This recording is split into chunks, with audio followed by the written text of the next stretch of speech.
పిఠాపురంలో ఎన్నికల వేళ డమ్మీ ఈవీఎంలు కలకలం రేపాయి. తనిఖీల్లో భాగంగా పిఠాపురం బైపాస్ రోడ్డు వద్ద ఎలాంటి అనుమతులు లేకుండా వెళ్తున్న బొలెరో వాహనాన్ని ఫ్లయింగ్ స్క్వాడ్ పట్టుకుంది.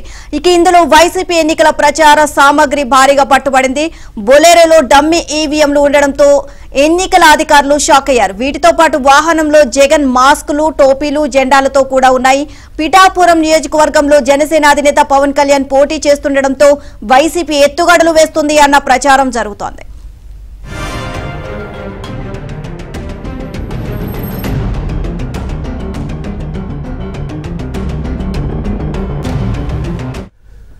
ఇక బొలెరో వాహనంలోని ఉన్న భారీ మూటల్లో డమ్మీ ఈవీఎంలు పూర్తిగా ఎలక్ట్రానిక్ విధానంలో ఉండడంతో వీటిని ఎందుకు తరలిస్తున్నారనే దానిపై పోలీసులు అధికారులు ఆరా తీస్తున్నారు.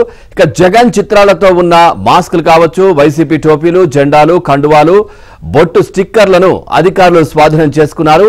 ఎలాంటి రవాణా అనుమతులు లేకపోవడంతో సీజ్ చేశామని, జీఎస్టీ అధికారులకు అప్పగించి కేసు నమోదు చేస్తామని పోలీసులు తెలిపారు. ఎలక్ట్రానిక్ విధానంలో ఉన్న ఈవీఎంలపై మాత్రం అధికారులు ఎటూ తేల్చలేదు. దీనిపై ఎన్నికల ఉన్నతాధికారులకు ఫిర్యాదు చేస్తామని ఫ్లయింగ్ స్క్వాడ్ అధికారులు పైడిరాజు, ఆర్వి ప్రసాద్ తెలిపారు.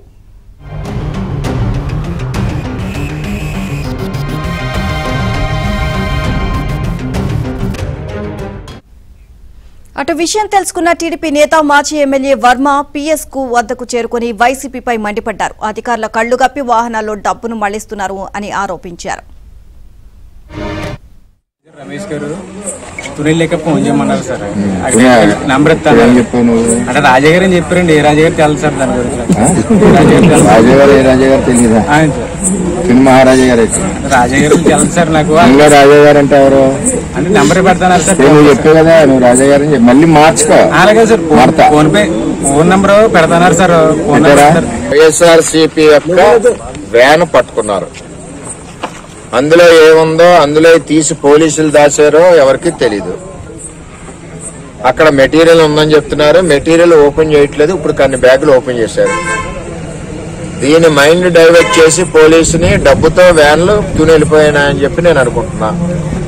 డ్రైవర్ని అడిగితే ముందు మంత్రి గారి పేరు చెప్పాడు. తర్వాత రాజా గారు తునిలో వాళ్ళకి ఇమ్మన్నారు.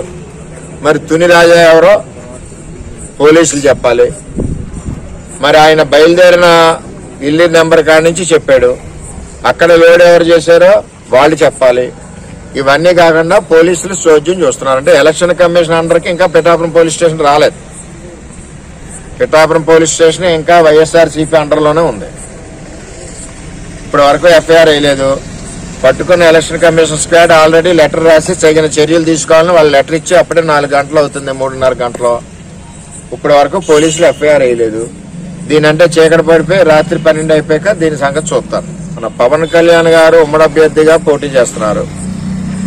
ఇక్కడ ఎలక్షన్ మరి అన్ని రకాలుగా నిన్నైతే బ్లేడ్లు ఇచ్చి కోసారు హోటల్ దగ్గర. అసలు ఏమవుతుందో ఇక్కడ పోలీసుకి తెలియదు, ఎవరికి తెలియదు. నేను సూటిగా అడుగుతున్నాను. ఇక్కడ ఒక స్టేట్ పార్టీ ప్రెసిడెంట్ పోటీ చేస్తుంటే ఇక్కడ ఏ విధమైన పకడ్బందీ చర్యలు తీసుకుంటున్నారు? ఇవన్నీ చూస్తుంటే మీ దృష్టి మళ్లించి డబ్బులు వ్యాన్ల వెళ్ళిపోతున్నాయి. చూస్తా ఉన్నాం. పిఠాపురం సమీపంలో ఒక బొలెరో వాహనాన్ని కూడా పట్టుకోవడం జరిగింది. దాంట్లో ఒక డమ్మీ ఈవీఎంలు అంటే పూర్తిగా ఎలక్ట్రానిక్ పరికరంతో ఉన్నటువంటి డమ్మీ అని కూడా చెప్పలేము. అలాంటి ఈవీఎంలు కావచ్చు, లేదంటే జగన్మోహన్ రెడ్డి ఫేస్ మాస్కులకు సంబంధించినటువంటి అవి, తర్వాత కండువాలు, ఇవన్నీ కూడా పట్టుపడ్డాయి. ఈ నేపథ్యంలో వీటి వెనుక కళ్ళు గప్పి డబ్బు తరలిస్తున్నారని పిఠాపురం మాజీ ఎమ్మెల్యే వర్మ కూడా ఆరోపిస్తున్నటువంటి పరిస్థితి కనిపిస్తోంది. పూర్తి సమాచారం తెలుసుకుందాం. మా కరెస్పాండెంట్ అప్పారావు కూడా ఫోన్ లైన్ లో సిద్ధంగా ఉన్నారు. అప్పారావు, పూర్తి సమాచారం ఏంటి దీనికి సంబంధించి? పవన్, పిఠాపురంలో వైసీపీకి సంబంధించిన భారీ ఎన్నికల ప్రచార సామాగ్రి పట్టుబడడం కలకలం రేపుతుంది. తెల్లటి మూటల్లో జగన్ సంబంధించిన మాస్కులు, టోపీలు భారీ స్థాయిలో బొలెరో వాహనాలు పట్టుబడ్డాయి. వాస్తవానికి 216 జాతీయ రహదారిపై రాత్రి ఎన్నికల ఫ్లయింగ్ స్క్వాడ్ అధికారులు తనిఖీలు చేస్తున్నారు. ఆ క్రమంలో కాకినాడ నుంచి బొలెరో వాహనంలో భారీ ప్రచార సామగ్రిలతో వాహనంతో వెళ్తుంటే అనుమానం వచ్చి పట్టుబట్టి చూశారు. అందులో భాగంగా ఒక్కసారిగా ఏమాత్రం అనుమతులు లేకుండా భారీ స్థాయిలో ఈవీఎంలు, ఏవైతే డమ్మీ ఈవీఎంలు ఉంటాయో అవన్నీ చూడడంతో అధికారులు కూడా ఓ రకంగా కంగుతున్నారు. వాస్తవానికి మాకు పోలింగు, అదే విధంగా ప్రజలకి ఓటు ఏ విధంగా వేయాలి ఈవీఎంలు దాని మీద అవగాహన కలిగించడం కోసం కేవలం అధికారుల వద్ద మాత్రమే ఇటువంటి డమ్మీ ఈవీఎంలు ఉంటాయి. కానీ అధికారుల దగ్గర ఉండవలసిన ఇటువంటి డమ్మీ ఈవీఎంలు అధికార వైసీపీ చేతికి ఎలా చిక్కాయనేది పెద్ద అనుమానాస్పదంగా ఉంది. అయితే దీన్ని బట్టి ఏం చేస్తారు, ఎందుకు దీన్ని వినియోగిస్తున్నారు రకరకాల సందేహాలు వ్యక్తమవుతున్నాయి. వాస్తవానికి ఎన్నికల్లో ఎలాగైనా గెలిచేందుకు అధికార పార్టీ అనేక రకాలుగా అడ్డదారులు దొక్కుతుంది. అయితే ఇప్పుడు అధికార పార్టీ చేతికి ఈ డమ్మీ ఈవీఎంలు రావడం వెనుక ఏం చేయడం కోసం, ఎన్నికల్లో ఎలాంటి అక్రమాలకు పాల్పడడం కోసం ఇవన్నీ చేశారనే కోణంలో కూడా దర్యాప్తు చేయాల్సిన అవసరం ఉందని డిమాండ్లు వ్యక్తం అవుతున్నాయి. మరోపక్క ఏదైతే ఈ వాహనంలో భారీ మూటలు ఉన్నాయో అందులో డబ్బులు కూడా ఉన్న అనుమానం నేపథ్యంలో తెలుగుదేశం పార్టీ డిమాండ్ మేరకు అధికారులు వాటిని పోలీస్ స్టేషన్ తరలించి ప్రతి మూటని ఇప్పి అన్ని తనిఖీ చేశారు.